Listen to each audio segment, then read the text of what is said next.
Everyone, कैसे हैं आप सभी। तो आज की इस वीडियो में हम डिस्कस करेंगे हमारे सब्जेक्ट मैक्रो इकोनॉमिक्स का एक बहुत ही इंपॉर्टेंट चैप्टर जो कि आपका है मनी एंड बैंकिंग। और ये आपके जो टर्म 1 एग्जाम है उसका पार्ट है, 6 मार्क्स का आपका ये चैप्टर है।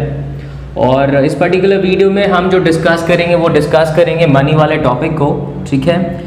और इसका एक सेकंड पार्ट भी हम बनाएंगे जो कि आपका बैंकिंग के रिलेटेड कॉन्सेप्ट से होगा। अभी इस वीडियो में हम पूरे जितने भी मनी से रिलेटेड इंपॉर्टेंट टॉपिक्स हैं, क्वेश्चंस आ सकते हैं, उनको डिस्कस करेंगे। और जैसा कि आप अपने बोर्ड पर देख सकते हैं, जो सबसे पहला टॉपिक हम आज स्टार्ट करेंगे वो है बार्टर सिस्टम ऑफ एक्सचेंज। तो क्या होता है बार्टर ऑफ सिस्टम एक्सचेंज या फिर बार्टर इकोनॉमी क्या होती है, तो ये कुछ आपके पर्टिकुलर क्वेश्चंस है जो आपको पता होना चाहिए। तो मनी जो कि आज हम यूज करते हैं, चाहे वो करेंसी नोट्स की बात करें, कॉइन्स की बात करें, किसी भी चीज़ की आप बात करें, तो आज जो पैसा इस्तेमाल होता है वो हमेशा से इस्तेमाल नहीं होता था। पहले पैसे की जगह आपके कुछ अलग चीज़ें यूज होती थी जिनके थ्रू आपके ट्रांजैक्शंस होते थे, और वही सिस्टम में आपका कंसीडर किया जाता है पहला सिस्टम बार्टर एक्सचेंज का। तो सबसे पहला क्वेश्चन जो कि आपको नोट डाउन करना है, तो क्या होता है barter exchange, what is barter exchange. Let's talk about कोई भी ऐसा एक्सचेंज जहां पर गुड्स को बाय या सेल किया जाता है दूसरे गुड्स के साथ, ऐसा सिस्टम हमारा बार्टर एक्सचेंज सिस्टम कहलाएगा या बार्टर एक्सचेंज कहलाएगा। ध्यान रखिएगा, सबसे इंपॉर्टेंट चीज, दो आपके लोग होंगे, लेट्स टेक एन एग्जांपल, एक ए है एक बी है, और इन दोनों के पास कोई गुड्स है। लेट्स से इसके पास है गुड 1 और इसके पास है गुड 2। तो जब आपस में ये गुड्स का ट्रांजैक्शन करेंगे तो ये एक्सचेंज आपका बार्टर एक्सचेंज कहलाएगा। This is what you need to understand. तो यहाँ पर कोई भी करेंसी यूज नहीं है, कोई भी मनी यूज नहीं है। ऐसा एक्सचेंज जहाँ पर एक गुड के बदले दूसरी गुड आपकी क्या की जाए, खरीदी बेची जाए, वो कहलाएगी barter exchange. Okay, I hope ये कॉन्सेप्ट आपको समझ में आया। अब एक सिस्टम जो फॉलो होता था जिसमें मोस्टली ट्रांजैक्शंस आपके बार्टर एक्सचेंज वाले ही होते थे, उस सिस्टम को हम बोलते हैं बार्टर एक्सचेंज सिस्टम। तो डेफिनेशन क्या है, a system where the goods are exchanged for another goods. तो यानी कि एक गुड के बदले जब दूसरी गुड्स को आप एक्सचेंज करोगे तो ऐसा जो सिस्टम आपका फॉलो किया जाएगा वो सिस्टम कहलाएगा barter exchange system. Okay, I hope दूसरा क्वेश्चन भी आपको क्लियर होगा। Now let's talk about the most important question that we have कि बार्टर इकोनॉमी क्या होती है। आपने कई सारे कॉन्सेप्ट पढ़ रखे होंगे, जैसे कि मिक्स्ड इकोनॉमी क्या होती है, ठीक है, कैपिटलिस्ट इकोनॉमी क्या होती है। इन सभी इकोनॉमी के आने से पहले आपके एक इकोनॉमिकल कॉन्सेप्ट फॉलो होता था जो कि था बार्टर इकोनॉमी का। अब क्या होती है बार्टर इकोनॉमी, तो सिंपल टर्म्स में हम कह सकते हैं कोई भी ऐसी इकोनॉमी जो कि फॉलो करेगी बार्टर एक्सचेंज सिस्टम को, वो आपकी बार्टर इकोनॉमी कहलाएगी। अब इस इकोनॉमी को एक और नाम से जानते हैं जो कि आप सभी को पता होना चाहिए, this is also known as CC economy. अब सीसी इकोनॉमी का फुल फॉर्म क्या होगा, क्या समझेंगे हम सीसी इकोनॉमी से। CC stand for commodity. Okay, तो इस पॉइंट को नोट डाउन कर लीजिए। What is the another name that we are giving to barter economy, it is also known as commodity to commodity economy. Okay, इस पे आपका 1 number का question आ सकता है, तो प्लीज इसको नोट डाउन कर लीजिएगा ताकि आप मिस ना करें। तो ये कुछ इंपॉर्टेंट पॉइंट्स थे जो आपको भी नोट डाउन करने हैं बार्टर एक्सचेंज वाले कॉन्सेप्ट से। अब हम अपने नेक्स्ट पॉइंट पे डिस्कस करेंगे कि जो ये बार्टर एक्सचेंज था इसको हमने यूज करना क्यों बंद कर दिया। तो उसके कुछ लिमिटेशंस थे, कुछ कमियां थी जिसकी वजह से बार्टर एक्सचेंज को हमने बंद कर दिया यूज करना। तो चलिए डिस्कस करते हैं, आप नोट डाउन कर लीजिए तब तक ये क्वेश्चंस जी। जो चलिए अब अपने नेक्स्ट टॉपिक पर आते हैं और इसमें हम डिस्कस करेंगे about the limitations of barter exchange system. तो जो हमारा बार्टर एक्सचेंज सिस्टम था उसके बारे में हम पढ़ चुके हैं। अब हम जानेंगे कि सिस्टम की लिमिटेशंस क्या थी। तो 5 लिमिटेशंस जो कि हम डिस्कस करेंगे जो कि आपको याद रखनी है। तो पहली जो लिमिटेशन है that is lack of double coincidence of wants. Second limitation we have lack of common measure of value. Third one we have lack of store of value. Fourth one we have the lack of standards of deferred payments. Deferred का मतलब होता है future, तो future payments की भी बात करेंगे कि किस तरीके से इसमें फ्यूचर पेमेंट्स करने में हमें प्रॉब्लम होती थी। And the last one we have difficulty in exchange of services. तो जैसा कि आज आप देख सकते हैं कि बहुत सारी ऐसी सर्विसेज हैं जिसको हम सेल करते हैं मार्केट में, whether you are purchasing a service of a doctor और अ टीचर और अ लॉयर और अ चार्टर्ड अकाउंटेंट, तो किसी की भी आप अगर सर्विस लेते हैं तो आप उसके बदले पैसा देते हैं। तो मनी के थ्रू ये पॉसिबिलिटी हो पा रही है, लेकिन जो सर्विसेज था जब आपका बार्टर एक्सचेंज होता था तो उस केस में पॉसिबल नहीं था। तो अभी समझ लेते हैं कि क्या क्या लिमिटेशंस थी और ये डबल कोइंसिडेंस ऑफ वांट्स क्या है, कॉमन मेजर ऑफ वैल्यू क्या है, स्टोर ऑफ वैल्यू क्या है। तो सबसे पहला जो पॉइंट आता है हमारा lack of double coincidence of wants. तो जैसा कि मैंने आप सभी को बताया था कि जो हमारा बार्टर सिस्टम ऑफ एक्सचेंज है उसमें गुड्स के बदले गुड्स का ट्रांजैक्शन होता है। तो यहाँ पर एग्जांपल के लिए हम दो लोग ले लेते हैं, एक है ए और एक है बी। ए के पास है प्रोडक्ट जो कि है वीट और दूसरा हमारा जो बी है उसके पास है आपका प्रोडक्ट जो कि है राइस। अगर ये दोनों एग्रीड हो जाते हैं तो ट्रांजैक्शन आपका सक्सेसफुल होगा। ए को राइस मिल जाएंगे और बी को वीट मिल जाएंगे। लेकिन लेट्स टेक एन एग्जांपल, अगर आपका ये केस ना हो, अगर ये पॉसिबिलिटी अराइज ना हो, ए को वीट नहीं देने बी को, तो उस कंडीशन में आपका क्या होगा। लेट्स टेक एन एग्जांपल, ए जो है वो वीट सिर्फ एक ही कंडीशन में देगा जब उसको पोटैटोज मिलेंगे यानी कि आलू मिलेंगे, तभी वो अपने वीट को एक्सचेंज करने के लिए अग्रीड होगा। तो उस केस में जो ट्रांजैक्शन है ए का बी के साथ में वो सक्सेसफुल नहीं होगा। अब दो कंडीशंस होंगी, या तो ए किसी उस इंडिविजुअल के पास चला जाए जिसके पास में पोटैटोज होंगे, और यहाँ पर हम अपना लिख लेते हैं एक और बंदे का नाम, एक और इंडिविजुअल इंक्लूड कर लेते हैं जिसका नाम है सी। तो सी एक इंडिविजुअल है जिसके पास पोटैटोज है। अब उसके पास पोटैटोज हैं, ए अगर जाता है सी के पास पोटैटोज को लेने और अगर उसको वीट नहीं चाहिए रिप्लेसमेंट में तो क्या करेगा वो। अगर मान के चलिए यहाँ पर इसको राइस चाहिए, तो इस कंडीशन में एक ऐसा ट्रांजैक्शन होगा जहां पे सबकी रिक्वायरमेंट्स को मीट करने के लिए बहुत ज़्यादा एक्टिविटीज़ कंडक्ट करनी पड़ेंगी।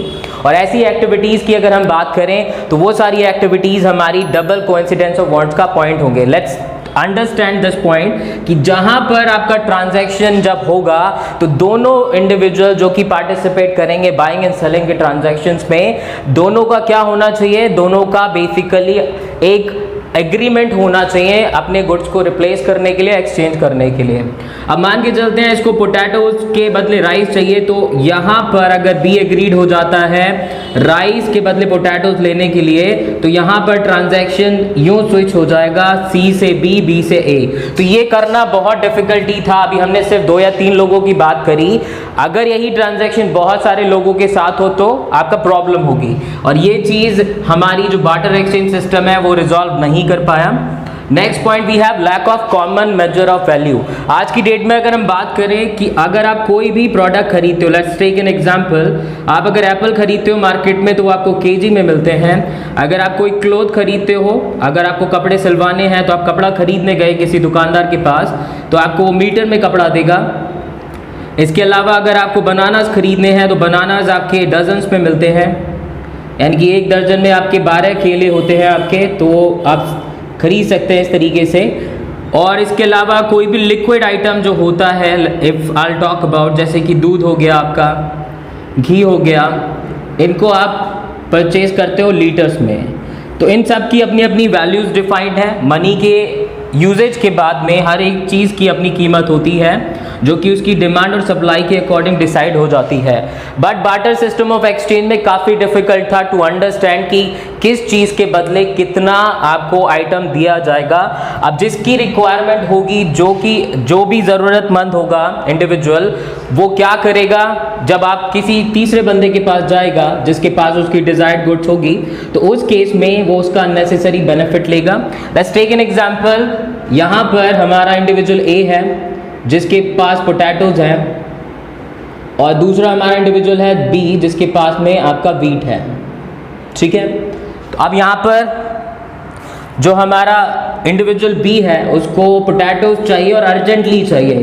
तो यहाँ पर जो ए है, क्योंकि इसके पास पोटैटोज हैं और वो वीट नहीं खरीदना चाहता अभी, लेकिन फिर भी अगर ट्रांजैक्शन कंप्लीट करना पड़े तो वो क्या करेगा, अपने 1 केजी पोटैटोज के बदले हो सकता है कि 5 केजीज वीट की रिक्वायरमेंट रख दे। अब यहाँ पर कोई फिक्स आपका क्वांटिटी तो है नहीं कि किस तरीके से आपका एक्सचेंज किया जाएगा, तो ऐसे ट्रांजैक्शंस बहुत ज़्यादा डिफिकल्ट हो जाते थे और एक पार्टी कहीं ना कहीं सफ़र करती थी। तो कोई भी कॉमन मेजर नहीं था आपके गुड्स के वैल्यू को मेजर करने के लिए, इसीलिए हमारा जो बार्टर सिस्टम ऑफ एक्सचेंज था उसको हमें क्लोज करना पड़ा और मनी का कॉन्सेप्ट जो था उसको हम लेकर आए। Now third point we have lack of store of value. तो बहुत सारे ऐसे प्रोडक्ट्स होते थे पुराने टाइम में या अभी की भी बात कर लें जो कि होते हैं पेरिशेबल इन नेचर। अब पेरिशेबल चीज़ें वो चीज़ें होती हैं जो कि बहुत जल्दी ख़राब हो जाती हैं, जैसा कि अगर हम बात करें दूध हो गया, आपके टोमेटोज़ हो गए, या फिर कोई भी ऐसी प्रोडक्ट, इवन पोटैटोज़ की बात कर लो आप। इसके अलावा अगर आप बात कर लो तो कोई भी ले लीजिए, अनियन ले लीजिए, इन सब की एक लाइफ होती है। दूध भी आप अगर बिना फ्रिज में रखे बाहर छोड़ देंगे तो 1 या 2 दिन के अंदर वो भी खराब हो जाएगा। Same case applies to tomatoes, potatoes. तो पहले के टाइम पे ना तो कोल्ड स्टोरेजेस होते थे हमारे पास, तो कोई भी ऐसी प्लेस नहीं थी जहां पर हम अपने गुड्स को लॉन्ग टर्म के लिए रख सकें।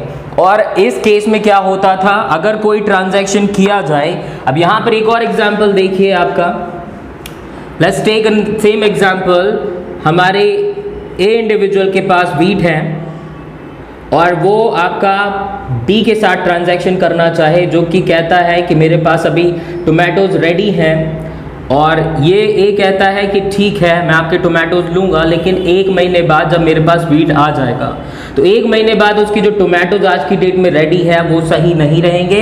तो जो स्टोर ऑफ वैल्यू है, ये कॉन्सेप्ट भी आपका पॉसिबल नहीं हो पाया बार्टर सिस्टम ऑफ एक्सचेंज में, क्योंकि कुछ गुड्स ऐसी होंगी जो कि पेरिशेबल नेचर की होंगी, एक टाइम बाद खराब हो जाएंगी और वहाँ पर एक्सचेंज आपका पॉसिबल नहीं हो पाएगा। तो इस लिमिटेशन को मनी ने बहुत ईजिली रिजॉल्व कर लिया।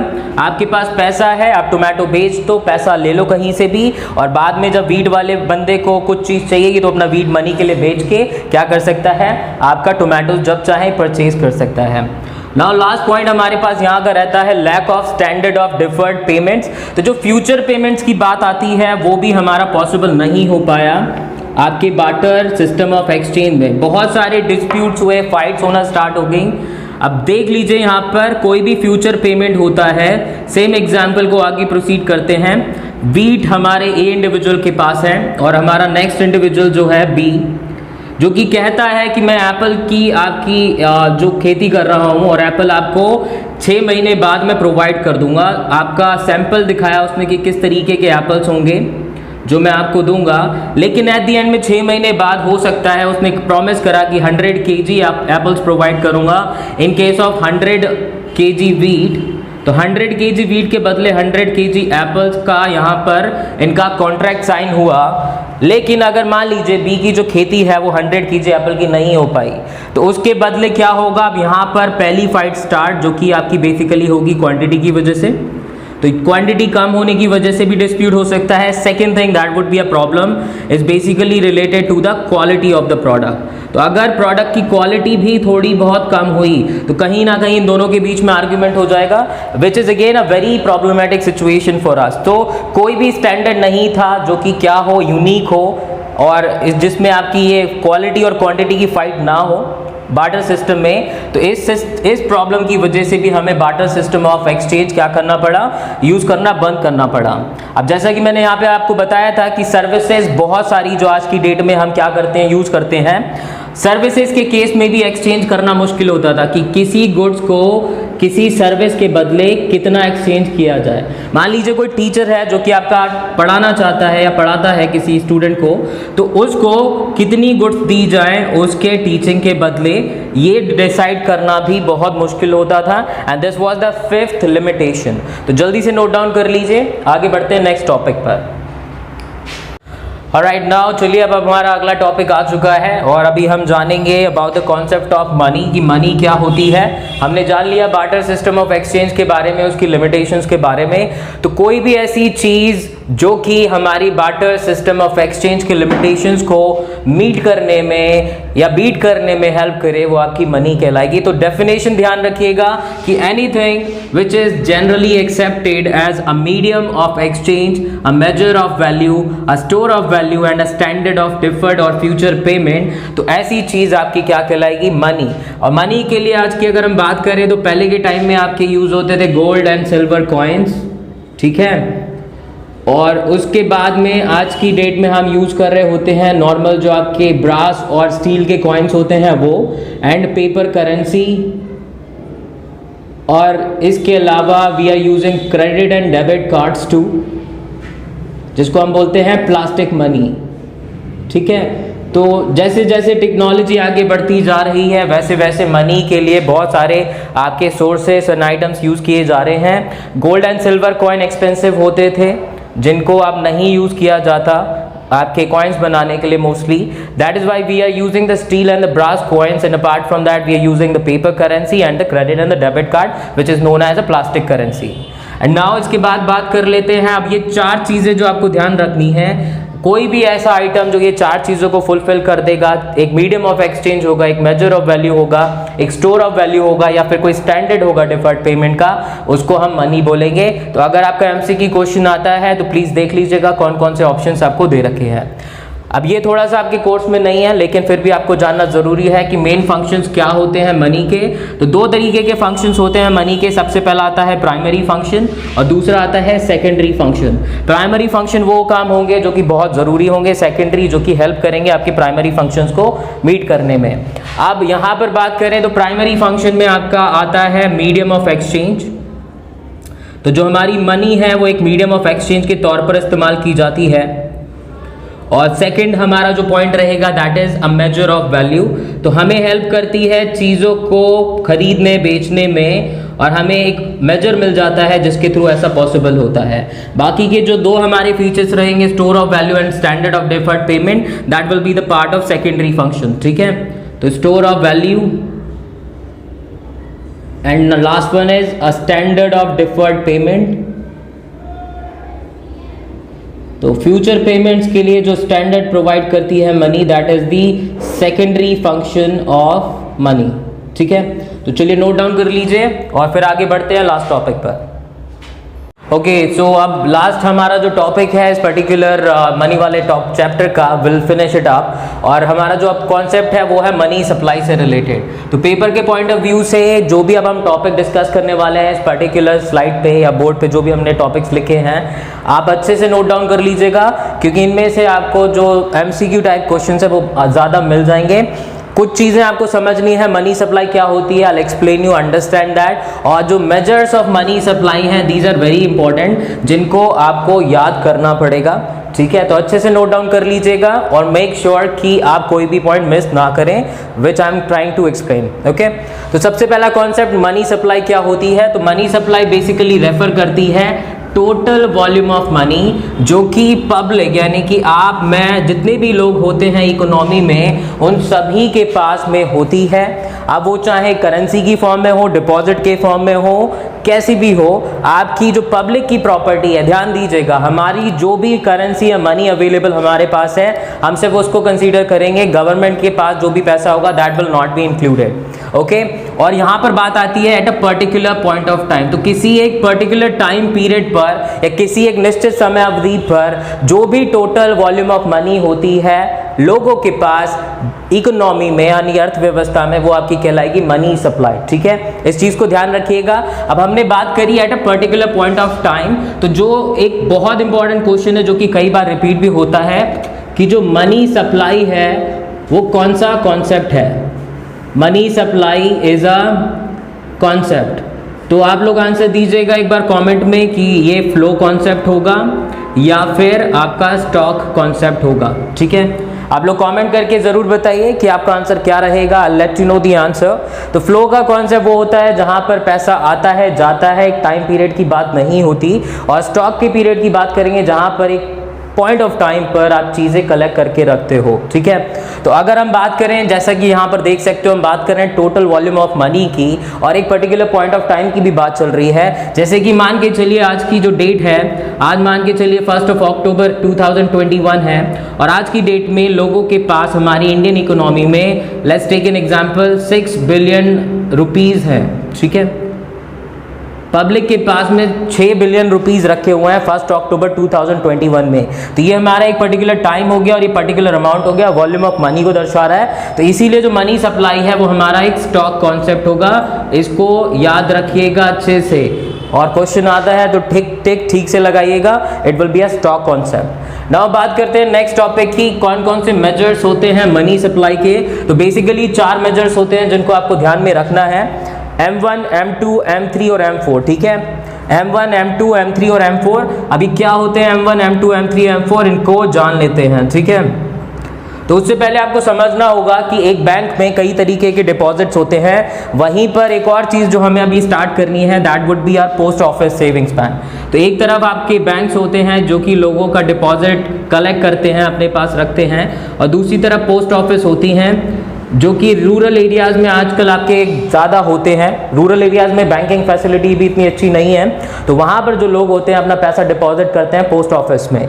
तो बैंक्स जो होते हैं उनके पास 3 तरीके के अकाउंट्स होते हैं जहाँ पर वो पैसा रखवाते हैं लोगों से।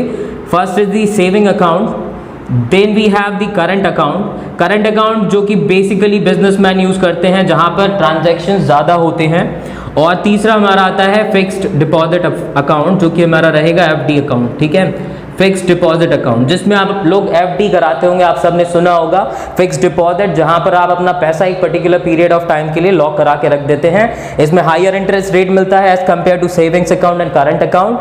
पोस्ट ऑफिस में भी 2 तरह की सेविंग्स होती हैं। एक आपकी है सेविंग्स अकाउंट, जहां पर आप क्या करेंगे, पैसा अपना जमा करके रखेंगे और जब चाहे निकाल सकते हैं। और दूसरा आपका होगा फिक्स्ड अकाउंट, जिसमें एक पर्टिकुलर पीरियड के लिए आपका जो अमाउंट होगा वो लॉक हो जाएगा। मोस्टली आपका यूज होता है पोस्ट ऑफिस में 5 year post office savings program, जिसमें आपको टैक्स सेविंग्स भी मिलती है। बट अभी हमारे टॉपिक में नहीं है, लेकिन आपको समझना पड़ेगा कि इस तरीके के कुछ अकाउंट्स होते हैं, क्योंकि ये हमारे M1, M2, M3 और M4 का पार्ट बनेंगे। तो M1 जो कि सबसे ज़्यादा लिक्विड होता है कॉन्सेप्ट हमारे मनी सप्लाई का, और इसको हम बोलते हैं ट्रांजैक्शन मनी। ये लिख लीजिएगा, M1 को हम ट्रांजैक्शन मनी भी बोलते हैं। And why do we call it a transaction money? क्योंकि M1 में जितने भी आपके कंपोनेंट्स इंक्लूडेड होते हैं वो सभी ट्रांजैक्शंस के लिए इस्तेमाल किए जाते हैं। जैसे कि C हमारी बात कर लें, C stands for currency and coins held by public. तो आप और मैं जब भी कभी बाहर जाते हैं और मान लीजिए आप कार्ड यूज नहीं करते या फिर अपना पेटीएम यूज नहीं करते, तो उस केस में आप करेंसी कैरी करके जाते हैं। तो वो कॉइन भी हो सकती है या नोट्स भी हो सकते हैं। तो करेंसी, नोट्स और कॉइन जो आप रखते हो अपने पास में, वो सबसे पहला कंपोनेंट है M1 का। Then we have DD which is known as demand deposit. Demand deposit आपका आता है सेविंग्स अकाउंट और करंट अकाउंट के तौर पर। तो जो सेविंग्स अकाउंट में पैसा रखवाते हैं, जो करंट अकाउंट में आपका पैसा होता है, that becomes a part of demand deposit. ये हमारा सेकंड कंपोनेंट है। थर्ड कंपोनेंट है आपका RBI के जितने भी डिपॉजिट्स होते हैं, चाहे वो आपका वर्ल्ड बैंक के साथ हो। देखिए RBI भी कुछ पैसा अपना रखता है बाहर के इंस्टीट्यूशंस के साथ में, जिससे कि एक क्रेडिबिलिटी बन सके हमारे कंट्री की और ज़रूरत के टाइम पर हमें उनसे पैसा मिल सके। तो OD में आता है अदर डिपॉजिट, जो कि RBI रखता है अदर इंस्टीट्यूशंस और यू कैन से इंटरनेशनल इंस्टीट्यूशंस के साथ में। तो M1 हमारा ट्रांजैक्शन मनी कहलाएगा। 3 कॉम्पोनेंट्स जो आपको ध्यान रखने हैं, C plus DD plus OD। Now बात करेंगे M2 के कॉन्सेप्ट की। तो M2 में आपका M1 तो इंक्लूडेड है ही, साथ ही साथ जो आपकी सेविंग्स अकाउंट की मनी होती है, यानी कि जो सेविंग्स डिपॉजिट है पोस्ट ऑफिस सेविंग्स अकाउंट का, वो सभी जोड़ लिया जाता है। M1 is the most liquid measure of money supply, M2 is a little you can say less liquid as compared to M1। और आप ऐसे भी लिख सकते हैं, तो इसमें C भी आ जाएगा, DD भी आ जाएगा, OD भी आ जाएगा और सेविंग डिपॉजिट आ जाएगा किसका, पोस्ट ऑफिस का। तो अगर क्वेश्चन में इस तरीके से भी दे रखा हो तो you have to take that answer. M1 के साथ साथ बाकी आपका जो पोस्ट ऑफिस सेविंग्स अकाउंट का सेविंग डिपॉजिट है, that will be the part of M2। M3 जो कि हमारा क्या कहलाता है, बेसिकली ये हमारा ज़्यादातर यूज होने वाला, you can say mostly used major है मनी सप्लाई का, और ये हमारा you can say upgraded version है M1 का, क्योंकि इसमें M1 तो इंक्लूडेड है ही, साथ में नेट टाइम डिपॉजिट जो कि कमर्शियल बैंक्स के साथ में लोग रखते हैं वो भी आ जाता है। यानी कि ये तीनों अकाउंट आ जाएंगे, saving account, current account and fixed deposit account. ये तीनों का कॉम्बिनेशन जब मिल जाता है तो आपका M3 बन जाता है, जिसमें आपका C प्लस DD यानी कि demand deposit, other deposit plus term deposit, जिसको आप TD बोल सकते हो। ठीक है, बहुत ही सिंपल है, आपको याद रखने में कोई दिक्कत नहीं होगी। बस M1 प्लस जो आपका टर्म डिपॉजिट है या टाइम डिपॉजिट है कमर्शियल बैंक के साथ में, you just have to remember, यहाँ पे तीनों पार्ट्स आ जाएंगे प्लस करेंसी भी आ जाएगी। M4 जो हमारा लास्ट टॉपिक है, अब इसमें आपका क्या है, M3 तो है ही है और इसमें पूरी इकोनॉमी का जो भी आपका मनी सप्लाई का कॉन्सेप्ट होगा, पैसा होगा, वो सारा आ जाएगा। तो M3 का जो कॉन्सेप्ट है वो तो लागू है ही यहाँ पे, प्लस जितना भी डिपॉजिट होता है, चाहे वो सेविंग्स अकाउंट में हो या फिक्स्ड अकाउंट में हो पोस्ट ऑफिस का, वो सारे का सारा यहाँ पर इंक्लूड हो जाएगा। तो अगर आप लिखना चाहें तो कुछ इस तरीके से लिख सकते हैं, C plus DD plus OD plus TD, और फिर उसके बाद में आपका total deposits at post office savings account या सेविंग्स बैंक में हो जाएगा। तो ये हमारे M2, M3, M1, M4 सारे कॉन्सेप्ट हो गए।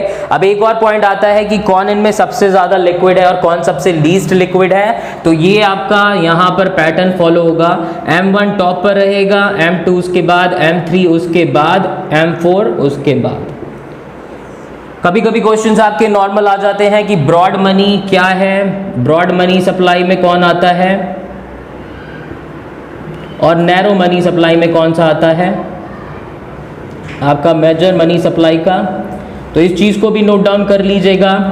ब्रॉड मनी सप्लाई की अगर हम बात करें तो ब्रॉड मनी सप्लाई में आपके M3 और M4 आएंगे।